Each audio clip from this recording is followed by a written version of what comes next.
ഇന്നിപ്പോൾ ആദ്യം കുറേ പോകാൻ നഞ്ഞ് പിന്നെ കുറേ പോകണില്ലാന്ന് പറഞ്ഞ് ലാസ്റ്റ് വീണ്ടും പോകാൻ നഞ്ഞ് മാറ്റി പുറപ്പെട്ട് ഇറങ്ങിയിരിക്കുകയാണ്. ഒരു കല്യാണമുണ്ട്, ഞായറാഴ്ച കല്യാണത്തിനൊക്കെ പോകാൻ എനിക്ക് നല്ല ഇഷ്ടമാട്ടോ. പക്ഷേ ഏട്ടന് നല്ല മടിയാണ്. ഞായറാഴ്ച ഒരു ദിവസമല്ലേ കിട്ടുള്ളൂ, ഓലിക്കിപ്പോൾ ലീവ് കിട്ടുന്ന ദിവസമല്ലേ, നമുക്ക് എല്ലാ ദിവസവും ലീവല്ലേ.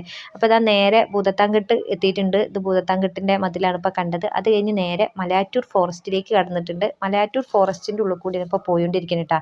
ഏതോ പരിപാടിക്കാർ ചെണ്ടയും മദ്ദളമൊക്കെ ഇട്ട് പോണതാണ് കാണുന്നത്. എവിടെയെങ്കിലുമൊക്കെ എന്തെങ്കിലും പരിപാടി ഉണ്ടാവും. അങ്ങനെ അവർ പറഞ്ഞത് പ്രകാരം നമ്മൾ ഗൂഗിൾ മാപ്പിൻ്റെ ലാസ്റ്റ് സ്ഥലത്ത് എത്തിയിട്ടുണ്ട്. ഇവിടെ നിറച്ച് റബ്ബർ കാട് മാത്രമേ ഉള്ളൂ, കല്യാണ വീടൊന്നും കാണുന്നില്ല. അങ്ങനെ അവർ വീണ്ടും ഒരു ചെറിയ മാപ്പ് ഇട്ടുന്നത് പ്രകാരം നമ്മളിതാ പള്ളിയിലെത്തിയിട്ടുണ്ട്. പള്ളീൻ്റെ ഓഡിറ്റോറിയത്തിലാണ് പരിപാടികളൊക്കെ നടക്കുന്നത്. അപ്പം ഇവിടെ വന്ന് ആദ്യം ഫസ്റ്റ് കോഴ്സൊക്കെ ഒന്ന് അടിച്ച് മിന്നി സെറ്റായിട്ടുണ്ട്. ഈ നല്ല വെയിലായതുകൊണ്ട് തന്നെ ആ വെള്ളം കുടിച്ചപ്പോൾ തന്നെ പകുതി വയറ് നിറഞ്ഞ്.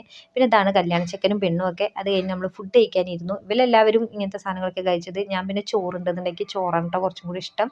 അപ്പോൾ ഇത്രയും ഐറ്റം വിഭവങ്ങളുണ്ട്. മിക്കവാറും എറണാകുളത്തെ വീടുകളിലൊക്കെ ഉച്ചയ്ക്ക് ഇത്രയൊക്കെ ഉണ്ടാവാറുണ്ട് കേട്ടോ.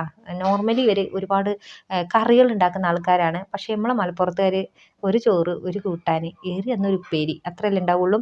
അപ്പം ഞാൻ ചോറൊക്കെ തിന്ന് കഴിഞ്ഞിട്ട് വന്നപ്പം അവിടെ വീണ്ടും വെള്ളം കൊടുക്കുന്ന കണ്ടപ്പോൾ ആ വെള്ളം കുടിച്ചതാണ്. അത് ഒട്ടുക്കത്തെ എരിവുള്ളൊരു ടൈപ്പ് വെള്ളമായിരുന്നു. പിന്നെ പിള്ളേരെ കുറച്ച് ഐസ്ക്രീമൊക്കെ വാങ്ങി ഒപ്പിച്ചേ.